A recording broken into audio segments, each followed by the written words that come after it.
Hey, it's Don, the Auction Professor here. Today is Sunday, so we are going to do another What's Sold on eBay. We're just going to cut right over there right now. So here we are. This is the first item. I just grabbed some random items from the last few days. There's a couple high dollar, there's some average and low dollar items as well too. So just to give you a rough estimate on an average mix of our items. I think I picked 25 again this week. First one here is a pocket Rubik's Cube. I showed this in a haul video, I think, like last month. It's something I paid like a quarter for or something. It's small. You can see the hand size compared to it. There it is. It's only 4 cubes. I took $20.62. I originally had $27.50 on it. I did mark it up. 12 to say 14, 15 bucks is on average what I see for this. Here's the next one. This is like a faux bank check from like a printing company, if I'm not mistaken. It's a book printing stationery art store. They probably printed this themselves. It's from 1884. It's actually pretty unique, I thought. It was actually printed by Lutz, is what it says on the bottom. So I took $28.50 on this. These show up in like banknote collections. These are usually the type of items that people would leave behind at the end because it's not currency. It's just fantasy Cinderella pieces to them. Anything that's not like legit, like faux stamps or something is considered Cinderella. Same with kind of like money, at least in my book it would be. Let's move on to the next one. Next one here is a luggage label. It's made to look like a box. It's from the Parker House in Boston. This one did sell for $24.50. It's been up for maybe 9 months, so 2 cents a month. So, you know, I got 18 to 20 cents, somewhere in that range, literally in listing fees on this. It was bought in a huge batch at some place, if I remember right.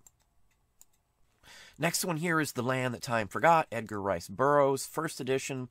These don't go for a ton of money. I paid $1 for it. It doesn't have the dust jacket. It has some wear to the cover. I threw it up for 45, and that's literally what it sold for. So it just sold last night. Next one here is a World's Fair trinket box, basically. I paid $1 for this. It's not in the greatest condition from the outside. It looks worn. It probably was like a bronze or gilt color, I'm guessing, by some of the discoloration on it. Some of these were like a metallic bronze paint on the outside, and they did wear off really easily. I'm not sure if it's because of the metal's like a white pot metal, almost like a cheap pewter of some sorts. This one did sell for, I believe it did go, yeah, $34.50 on this one. This one sold overnight as well. Most of these are literally from the last day or two, as I said. I just grabbed it was there. I got up late this morning. We were up till like 3 last night. Next one here I actually showed a couple days ago in my Instagram feed. I took $3.50 for it. You know, you never know what something is worth on some of these earlier ones. I put it up really high. It's probably in the top 10 highest beer labels that sold on eBay in the last 90 days. So you can look it up. It's on there. It literally sold for $3.50 though. I had a bunch of offers from people that usually buy this type of stuff from me that are big time collectors.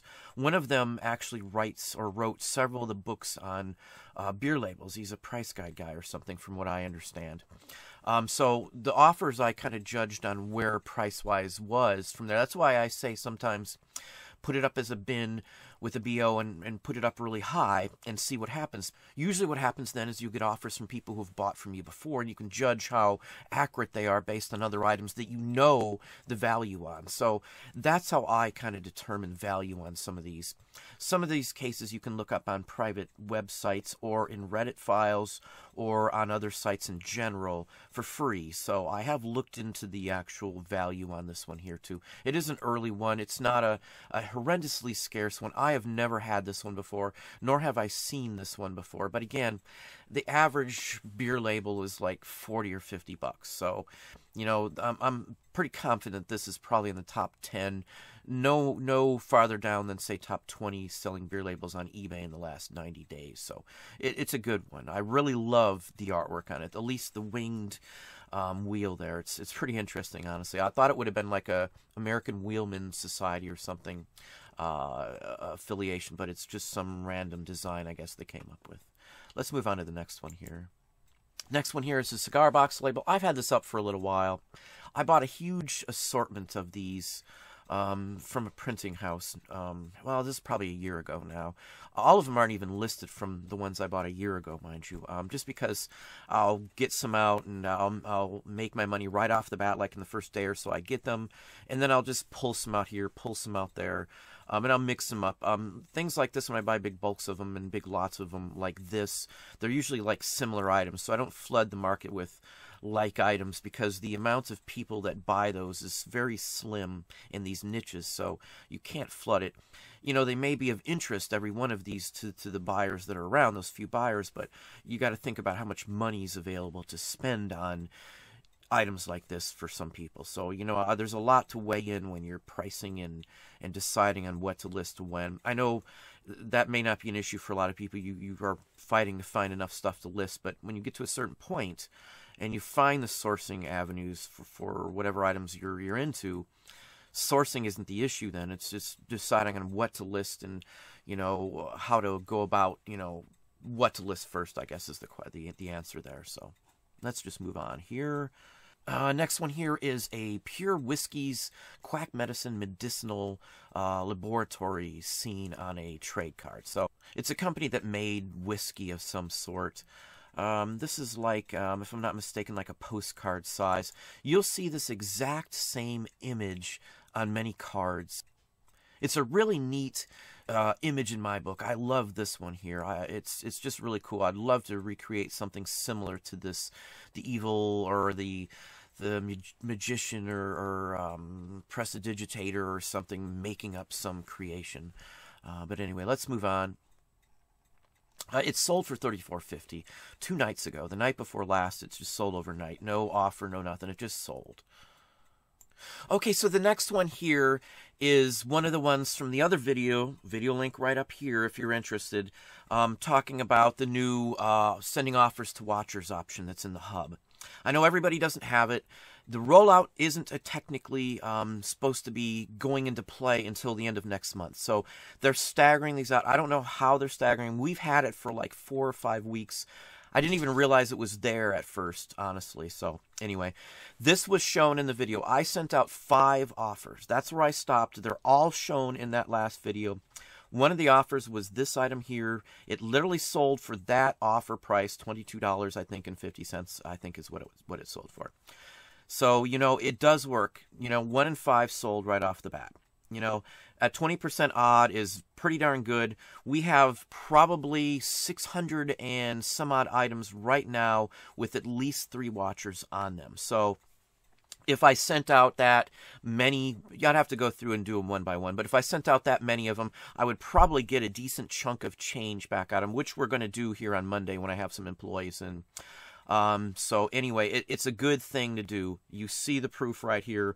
This is literally one of those items. It was from the offer. She sent me a nice little note. Thanks for the offer. Thanks for the little note. So something basic and just putting it in the same textual content that I did when I sent those offers is good. And again, the video link was right up there. So if you're interested in how to sell some items, proof in the pudding, we sold 20% of those items. I know it's a small base, but again, I'm going to extrapolate that out to 100 listings, and we'll do the same comparison, and we'll see what happens, and I'll do a video on that as well, too. So you can see that the sending offers to actual watchers does honestly work. And I said this before, every time I've done a test in the last, say, 4 weeks that we've played with that option, I've had good similar results, anywhere from 15 to, say, 26% of the items that I sent offers to the watchers were purchased. So that's a pretty good odd, in my personal opinion. I don't know how many people they technically sent it out to. The information isn't all there. Again, watch the video if you're curious. I go into more depth on that option, but I promised you I'd put this in there if something sold, and this one did sell. So I'm going to do the test again. I will do a similar video, and you will see once again that this does work. Time and again, this has worked. This is the 3rd shot around where I've had good results from doing the exact same thing I showed in that video. Even a 15% increase from sending offers out would be a good plus to anybody. So let's move on from here. Next one here is just a silver tone bracelet of some sort. It does look handmade. It does not appear to be silver. It could be nickel or something like that, but it did go for $24.50. Next one here is Tiptoe Through the Tulips by Johnny Marvin. Johnny Marvin actually did the Big Rock Candy Mountain as well, too. That's more what I would probably know him for. This is a Victor scroll.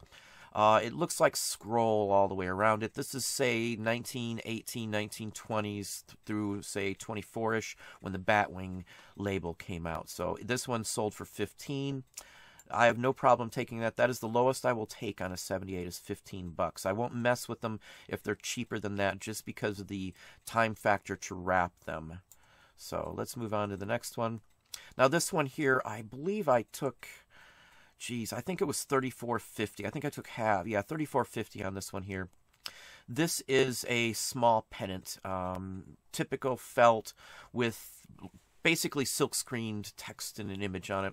I had a couple of these. They're all gone now. I think it was 3 of these I bought from some local place. This was a local attraction. I've been there as a child. There's a huge story wrapped up around this if you're interested in looking it up. A carriage disappeared in this thing, and it was never found, supposedly.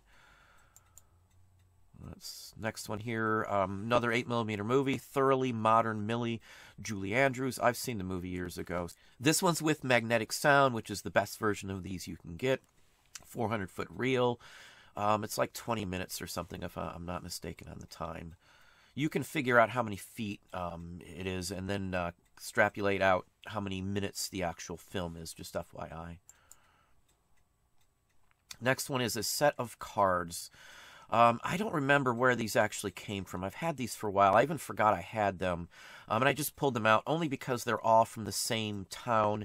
This person bought anything I put up from Binghamton, and this was a bunch of calendar cards, basically, for the most part. I put them up. They were up for maybe a day. They sold overnight. And then again, they bought the other items, too. So I've actually got more from the same town that I'm going to be putting up this week. I've already discussed it, so I'll probably get some more sales from that same person once again. Next one is a Halloween postcard. I took $28.50 on this. I talked about my philosophy in my Patreon video that was out just the other day. I think it was video 24. This one here only goes for like $10 to $15. You can look this up on comp searches, and you will see this routinely does not sell for more than $15. I took $28.50 on it. The philosophy of pricing high on some items does work. The price, the value this thing used to go for was in the $30 to $50 range in an antique store before eBay was around. So this is a higher dollar card. This one was up for almost 2 years, so I've got about 50 cents to, say, $1.20 or somewhere in that range into listing it. So at that money, I'm not worried. I got $1 into it. I knew it would sell at some point. So, you know, it might take time to get that top dollar out of it, but time is not the issue. I sell stuff all the time, so I don't care if I wait on something like this and I'm spending the listing fees. I've said this before, as long as you're making a certain set profit margin above and beyond, and it's in a sustainable category, it's on the increase, who cares how long something sits there? Everybody talks about the sell-through rate. I don't care about the sell-through rate in my store because it doesn't really play. I'm still making an 80% profit across the board with those fees included into all of my stuff. So there are many different ways to do eBay, so don't just take it as it's this way or the highway. You got to have that quick turnover. It depends on where you're at in your business, how much stuff you have, how much you sell on a daily basis, how much your profit margin is.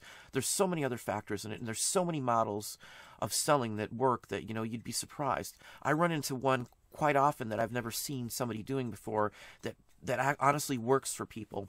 People do all kinds of stuff to make money. It doesn't have to be anything specific. So let's just move on here. Next one here is some Micronaut parts. I've sold 2 lots of these for $15.99 each. I showed you another one last week.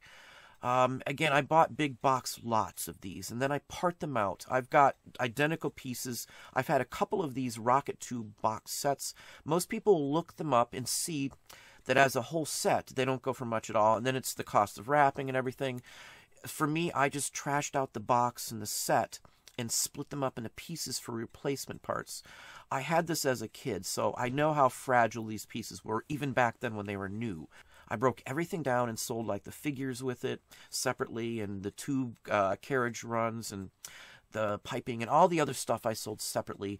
It's almost all gone, I think, at this point, but still got a few more of these. I don't mind if they sit there and run for another year or so, or even 2 years at this point. This is something I would just keep up till it's all gone, regardless of the length of time on, because I do sell them enough to recoup my money and still make 10 or 15 bucks a shot as it goes by, depending on the value of the item. Let's move on here. Here's a postcard. I took $37.50, I believe, was the total on this one here. It was originally $57.50. Average one on this one was like $24 to say $30-ish. So I took a little over what most people sell this one for. It's in good condition. It's a better example. Decent early postmark and stamp, which helps it as well too. So anyway, another good postcard. Another record, Paul Whiteman. Now, there was a question from one of my patrons on it. It was answered in there if you didn't get a chance to check on there, but here's another perfect example of Paul Whiteman. And I've showed many Paul Whitemans before. He is somebody worth looking for. So Shanghai Lullaby is one of the better ones. There's quite a few on the Gin Gin Ginny Shore. I guess that's a real popular one, Charleston or something as well too. And I've talked about those before, so there are no secrets on those records. The Charleston I've probably mentioned or shown on a couple occasions. So, and if you don't know, some of these are now going into public domain as well too. So the music it is, not necessarily the actual voice singing recordings, but anyway, this one went for, I do believe it went for $34.50. Next one here. This one I took $10.88 on. I ran a sale on some of the magazines. They're not huge sellers, you can tell it, so I only put it up for $14.50. I wasn't worried. I paid $1 for it. So even after fees and it all said and done, I still made $8 profit. I know $8 it doesn't seem like a ton of money, but when you sell a couple hundred of these a week at $8 a pop, though, they add up. You know, it adds up over the month. And this is just one little small niche, one small area that you can mess with. We buy magazines all the time. I usually pay $1 or less for them, or buy them in huge bulk. There's a lot that aren't worthwhile to purchase, though. So anyway. Next one here is another luggage label. This one went for $9.38. Carlton in Washington. Most Washington, D.C. hotels aren't worth a lot of money. You'll get to know what is and what isn't popular, I guess you could say, on some of these. There's some that always sell, and there's other ones that just, no matter what, that whole town almost, it seems like, has no value. Just like postcards and things along that line. So $9.38 I'm fine with. It was up for a little while. We've maybe got $1 into it with fees and everything. Again, they pay postage. The buyer pays for postage on every item I have. Next one here, another poster stamp. I took $20 on this. I know that's way below my list price. I have no clue on these foreign stamps what to put on them. There's no book that I'm aware of or anything else like that. So I throw them up at high. I mark them down. I talk about it before. You throw out a bin price with a best offer, and you play it by ear and see what happens. And that's what I do with many items. It's been up for a while. It's had plenty of time. If this was a rare one, someone would have found it by the city or by the company that actually made it. So, you know, there'd be something there that would have shown up over the time this has been up. So I'm fine, $20. I've got nothing into it. I bought a huge collection of these. These are considered fantasy and Cinderella, as I said before. Next one here is a lot of Hulk, and this was Red Hulk. It's number 1. It's the first one of Red Hulk. I took $53 and some odd cents for this lot of 3. I've had a bunch of these Hulks here, so I look for comic books all the time. You see I show them fairly often. I do fairly well in comic books. It is an area that you have to know, and there's some secrets to comic books. Not necessarily secrets, but there's some ins and outs that you need to really know before you mess too much with them, because you can end up buying a ton of comics with little or no value. Even some of the 10 and 12 cent cover ones are basically, you know, $1 or less to sell at a flea market, and they won't go for much at all online. So you got to know some ins and outs in comics. I'll have to tell you that. Let's move on from here. I took, I think, $20 on this one here. Maybe it was $24.50 is what it was. It's a Midtown Susan King. It's a soul. It's not a super popular one, but this is something that would be considered a Northern soul. So anyway, decent return. Now, this one I did show not too long ago. I believe I took $30 straight out, plus they paid for postage on this one here. I got $1 into it, so I don't know what it's worth. I haven't seen this particular one before, but I've had many different display pieces like this. Almost any jewelry store or department store at one time had a bunch of these in it. So there's a bunch of them around. I would imagine most were just discarded because they were just junk advertising at the time at the department store. Maybe some were taken home or they gave them away or something. But I always sell these, always. And for the price I pay for these, it's a no-brainer. You know, some people might not even know what this is, honestly. So.